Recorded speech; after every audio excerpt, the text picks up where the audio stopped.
Okay guys, the new YAGA is out on the global side of the game, and I finally secured him, luckily enough. If you haven't checked out the summon video yet, go check out the second summon video, because I did not get him in the first one. The first one was a bit rough. I mean, if you want to see the shaft on the first one, go check out the first one first, then go see the second. But yeah, finally secured the boy, so super excited to be doing this showcase right here. As for where I have him at, he is at level 100 right now. You can see his skills right there, level 5 on skill 1, level 6 on skill 2, level 8 on skill 3, and level 7 on his ultimate. I could get him a little bit higher. Unfortunately, I just don't have enough orbs right now to be able to get him to 109, but he's a support character, so it doesn't really matter. Having him even at grade 100, I personally think is fantastic, and that's more than enough. Keep in mind, just having him on the team is going to apply 46% physical and curse technique increase to allies, so that's really, really good. And he can buff all allies damage with his skill 3. He does additional buffs for yellow type allies, so keep that in mind. I've seen people asking, like, I don't understand how YAGA works. Does he only work for yellow type characters? No, but if you want to maximize his potential, you should be running him with yellow characters, because those yellow characters will get additional damage. Now, as for the team I'm going to be running this team right here. We are going to be taking on an illusory tower stage. We are specifically going to be trying to take on 440. If 440 doesn't work, we'll switch to a different stage. This is a very difficult stage, to say the least. I struggled with it for a long time. I originally cleared this stage with yellow Nobra, and obviously now things have changed a little bit. We now have the hidden inventory Gojo, and with this YAGA together, I feel like it should hopefully be a relatively easy clear. I might have to switch up some recollections or characters, we'll see. I haven't tested this out at all. I think Nishimiya and YAGA will work well together, but if like Nishimiya doesn't work, I'm thinking maybe Maki for like a little bit of extra defense and then giving the ultimate gauge faster. Potentially, we'll see how this ends up going. Here are the skill levels for everybody, so you guys can see that. And with that said, let's get into the showcase. Okay, so after a practice run, I did decide to switch out Nishimiya for Inumaki because I needed a little bit more defense and I needed to get the ult faster. I am trading out damage when I do that though, because Nishimiya gives so much damage, but hopefully now we're pretty much solely relying on YAGA to give us extra damage buffs. I mean, I guess we have Kaido on the ultimate turn, but other than that, like, yeah, it's YAGA doing the buffs and debuffs, so we'll really get to see what he's made of here. So we're gonna go ahead and give defense to everybody, and to break down his skills for you overall, his skill 1 lowers crit resist, so we have a higher chance to land crits on enemies. His skill 2 is going to lower the amount of damage an enemy does, and his skill 3 is going to increase the amount of damage that the enemy is going to take, as well as potentially apply darkness to them so they miss their attacks on us.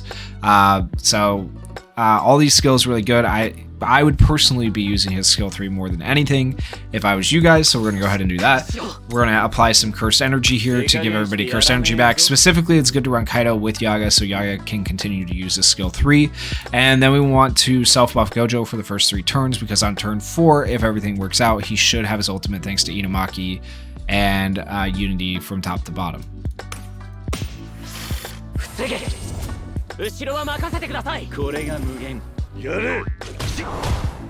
Okay, 43,000 is pretty good damage, actually. And if they all attack Gojo, let's go. He got hit a little bit there, but it's fine. The darkness came through, so he didn't actually get hit. He just got burned. Extra defense for everybody.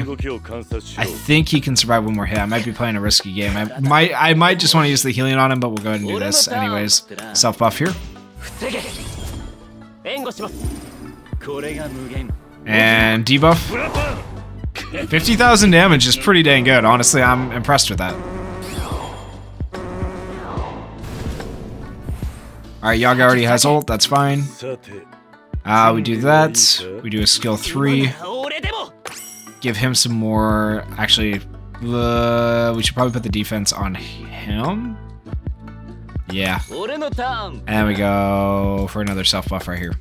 57,000 damage. Yeah, really good damage for a support, honestly. Okay, everybody's still alive. Beautiful. Kaido will go first no matter what, so keep that in mind. So we don't want to use this ult right here. That way Kaido ults with YAGA, and then Gojo goes afterwards is the goal. So we'll skill 1 we want to go ahead and ult right here. And Yaga's ult is really good. Let me switch back to it really quickly so you guys can see what it does. Deals range attack damage to all enemies, physical damage specifically, 999% of physical technique to them, and 300% of curse technique to them for 6 hits. Applies 44.4% KO attribute physical technique damage taken increase to them, and 44% KO attribute curse technique damage taken increase to them. If you don't know what the KO attribute is, it's the yellow type attribute. So meaning he will still do damage and still buff your allies, because then if you go lower it says and applies 26.2% damage dealt increase to all allies other than self for 4 turns, but you'll be missing out on that 44% extra damage if you don't have yellow type allies. So it is better to run him with yellow type allies to maximize his potential, but you don't have to have yellow type allies. We'll go ahead and do this, and we will pop the technique boost here, and non-standard for sure, and then this should get us pretty close to killing here, I think. If we take a look at Jogo, look at all the debuffs. So many debuffs on him. And then if we take a look at Gojo, he has a ton of buffs on him for damage overall. So hopefully it'll go all right. Let's see. Alright, so this will be with Yaga right here. Damn, you know what? I am impressed with Yaga's damage. That's pretty good. Granted, it is being buffed a little bit by Kaido, but the majority of his ultimate is physical damage. Keep that in mind. A much smaller percentage is curse technique. Now Gojo, on the other hand, will benefit from both quite a bit. Yep, my goat. Okay, got the break. Freaking beautiful. All right, now we can go ahead and do this. Pop our skill 3 here, cursed energy, and then we probably want to do we want the limitless technique? I don't think we need the limitless technique right this second, so it's actually probably better to do damage, so let's do that.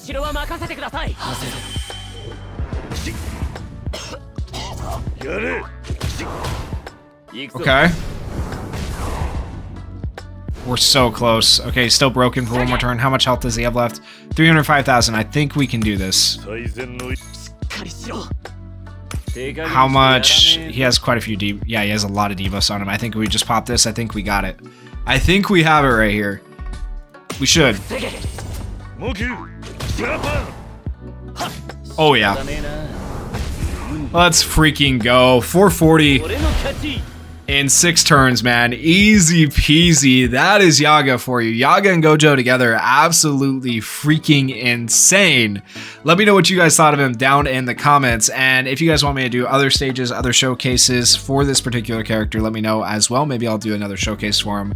But if you guys enjoyed the video, please consider going down there, hitting that like button, hitting that subscribe button, and thank you guys so much for watching and supporting the channel. Peace.